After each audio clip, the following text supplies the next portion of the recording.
Bonjour, chers amis, chères toutes, chers tous. Bienvenue sur Culture Média Algérie. Aujourd'hui, je voudrais partager avec vous une rencontre intellectuelle qui a quelque part marqué ma vie, in- intellectuelle, si je peux parler ainsi. Roland Barthes. Comment j'ai découvert Roland Barthes?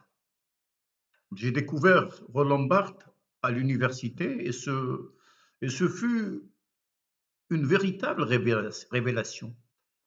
Ce qui m'a séduit, c'est son rapport à la littérature et aux arts, mais aussi son engagement aux côtés de Jean-Marie Serrault et de Bertolt Brecht. Son rôle dans la revue Théâtre populaire et sa manière d'assumer pleinement sa subjectivité. Barthes refusait l'idée d'un ordre naturel des choses, rejetait l'évidence et ouvrait la critique à la pluralité des sens. J'aime ces fragments, cette écriture éclatée qui porte en elle le désir d'un roman dont on retrouve les traces dans ses textes. Pour moi, Barthes n'est pas seulement un analyste, il est une voix intime, une présence qui m'accompagne dans ma manière de lire et de penser. Je travaille depuis quelque temps sur un long portrait du cinéaste Beloufa. Il se trouve que lui aussi s'intéressait beaucoup à Roland Barthes. Après ses études à l'IDEC, Institut des hautes études cinématographiques de Paris, il avait préparé un mémoire de fin d'études à l'école des hautes études, à l'école pratique des hautes études sous la direction de Barthes. Je ne sais pas pourquoi, mais j'ai toujours apprécié Roland Barthes pour son côté interrogateur des choses. C'est quelqu'un qui questionnait, qui aimait questionner les choses. Mais aussi, dans la vie, il admirait Sophia Loren. Sophia représentait pour lui une passion singulière, faite d'aveux doux. Je crois que Barthes est le seul à parvenir à transformer les choses sans jamais donner l'impression de le faire. J'ai surtout aimé son travail sur le théâtre et son désir d'introduire Brecht en France, alors que beaucoup s'y opposaient, pour des raisons, bien entendu, idéologiques. J'aime cet empire des signes assimilé au regard. Heureusement, il y eut cet homme à lunettes, Jean-Marie Serrault, grand homme de théâtre, qui a d'ailleurs monté le cadavre encerclé de Kateb, qu'il est donc Serrault qui l'aida à accomplir ce projet, ainsi qu'un professeur d'université, Bernard Dort, avec lequel il publia la revue Théâtre populaire. J'ai toujours apprécié cette revue marquée par un engagement extraordinaire. J'ai aussi aimé son travail sur l'image, la photographie, et aussi ses paradoxes. Séduit par Marx et Sartre, Barthes s'attaqua violemment à l'élite bourgeoise qui refusait le Berliner Ensemble et Brecht. De cette rencontre naquit son refus d'un théâtre imparfait. Il se trouve que tous les deux, nous aimons Brecht. Nous admirons le travail que faisait Brecht. Il dit ceci à propos de Brecht. Brecht m'a fait passer le goût de tout théâtre imparfait. Et c'est, je crois, depuis ce moment-là que je ne vais plus au théâtre. Contrairement aux lectures trop orientées, Brecht apportait au spectateur à la fois l'émotion et l'intelligence. Sa filiation avec le théâtre grec est évidente. Tragédie et comédie perverties par de nombreux auteurs européens qui les avaient dépouillés de leur dimension politique, idéologique et esthétique, pour dire que la Grèce d'Échille, Sophocle et Euripide est une Grèce très éloignée de l'Europe. Barthes, proche de Brecht, oscillait entre fulgurance et impasse. Selon textes universitaires comme le degré zéro de l'écriture, ou éléments de sémiologie m'ont toujours semblé arides. Sa rencontre avec Grémas au début des années 60 l'avait poussé vers le structuralisme, mais heureusement, il s'en détacha dans les années 70, comme d'ailleurs Todorov, pour retrouver la subjectivité, la complexité du texte et le plaisir du texte, pour reprendre un des titres de ses ouvrages. Ces fragments lumineux disent le monde de la culture de l'ordinaire. Dans Combat ou Camus régnait, il publiait chaque mois ses petites mythologies du mois. Clin d'œil à la tragédie grecque, lui qui avait soutenu un mémoire consacré à l'expression tragique dans le théâtre athénien. En rompant avec l'analyse structurale, Barthes affirma que le critique devait assumer sa subjectivité et aussi donner à lire le texte comme matière complexe. Le texte est un produit complexe. Ce choix radical lui valut de nombreux ennemis dans l'université et la sphère intellectuelle. Mais il insista sur le plaisir du texte, sur la jouissance et la relation érotique à l'écriture. Admirateur de Proust, il délaissa les nouveautés pour relire les anciens.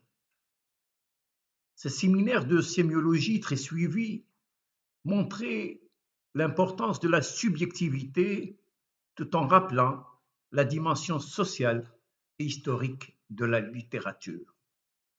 Son livre sur Racine provoqua la colère des universitaires traditionnels, Roland Picard en tête, qui répliqua par nouvelle critique ou nouvelle imposture. Barthes répondit par un texte lumineux, magnifique, critique et vérité. Ouvrage majeur, véritable révolution. Anticonformiste, il étouffait dans le carcan académique. Enfant de la bourgeoisie, il s'acharnait à déconstruire ces mythes, refusant l'idée d'un monde figé. Ses ouvrages fragmentaires, Système de la mode, Fragments d'un discours amoureux, Mythologie, ouvrent une nouvelle perspective, le sens comme processus, articulation de multiples instances, enjeux historiques. Dans La Chambre claire, paru en 1980, son texte sur la photographie, il interroge l'image avec la même intensité que dans son fameux essai sur la mort de l'auteur. Comme Sartre, il voyait dans l'écriture la révélation de l'engagement de l'écrivain. Sa distinction entre écriture blanche et écriture parlée reste, selon moi, discutable. Mais elle souligne que tout texte est traversé par l'engagement et la socialisation du langage. C'est dans ces mythologies que se révèle le vrai Barthes, le critique qui déchiffre les marques idéologiques des discours et interroge les signes de la culture ordinaire, qui redéfinit les mythes modernes et fonde une sémiotique générale. Pour lui, toute lecture est subjective. Il écrit ceci: tout critique est invité à s'assumer comme être pleinement représentatif. Barthes était singulier, libre, indifférent aux normes et aux conventions. Certains universitaires, surtout à la Sorbonne, sont pressés de nier la rigueur de ces textes. Mais Barthes n'avait pas besoin de leurs sermons, il avait déjà inventé une autre manière de lire, de penser et de vivre la critique. Roland Barthes n'a jamais cessé de bousculer les normes. Ces textes, qu'ils soient sémiologiques, critiques ou fragmentaires, ont ouvert la voie à une lecture nouvelle du monde et de la littérature. Il a montré que la critique n'est pas une science froide, mais un art vivant, traversé par la subjectivité, le plaisir et l'émotion. Ce qui me touche chez Barthes, c'est cette liberté qu'il revendique, ce refus de l'ordre naturel des choses et des évidences. Il m'a appris que lire, c'est aussi désapprendre,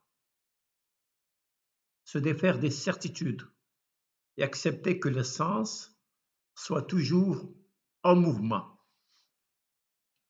Sa critique n'est pas un jugement figé, mais une expérience sensible, une manière de se tenir au plus près des textes et des signes, tout en assumant sa propre subjectivité. Son héritage est double. Intellectuel, car il a déplacé la critique vers une approche interdisciplinaire, mêlant linguistique, anthropologie, philosophie et littérature. Littéraire, car il a inventé une écriture fragmentaire, poétique, qui fait de la pensée critique une expérience esthétique. C'est l'un des autres paradoxes de Roland Barthes, qui, à défaut d'être romancier, il est théoricien esthétique ou un analyste euh, qui n'exclut jamais la beauté du texte. La mort de l'auteur, ses mythologies, Sarrasine, fragments d'un discours amoureux ou la chambre claire restent des jalons incontournables. Il rappelle que le texte est toujours ouvert, que le sens est un processus et que le rôle du critique est de révéler les mythes qui structurent notre quotidien. Barthes était un anticonformiste, un esprit libre, trop grand pour les carcans universitaires. L'université est trop étroite. Ce qu'on appelle l'académisme, c'est aussi synonyme de l'étroitesse. Il a fait de la critique un espace de liberté, de vérité et de transformation. Il demeure l'une des figures majeures du XXe siècle. Il a su déconstruire les mythes modernes, interroger les signes de la culture ordinaire et redonner au lecteur une place centrale. Sa pensée, faite de fragments lumineux, continue d'inspirer ceux qui refusent les lectures autoritaires et cherchent dans le texte une multiplicité de sens. Critique, plus de censure, place à la vérité. Cette formule résume son œuvre, une invitation à lire autrement, à penser librement et à faire de la critique un acte de création. Pour moi, Barthes reste une rencontre intime. Il m'a appris que la liberté se conquiert aussi dans les mots et que la critique, loin d'être une froide mécanique, peut être une aventure affective, une manière de vivre et de sentir le monde autrement. Roland Barthes nous rappelle que lire, c'est aussi résister aux évidences, à l'ordre naturel des choses, à toutes les formes de discours qui prétendent être neutres alors qu'ils sont saturés d'idéologie. Pour moi, Barthes reste une rencontre intime, comme je l'ai dit, et c'est extrêmement important. Ces fragments, ces éclats de pensée continuent de nous inviter à lire le monde avec passion et lucidité.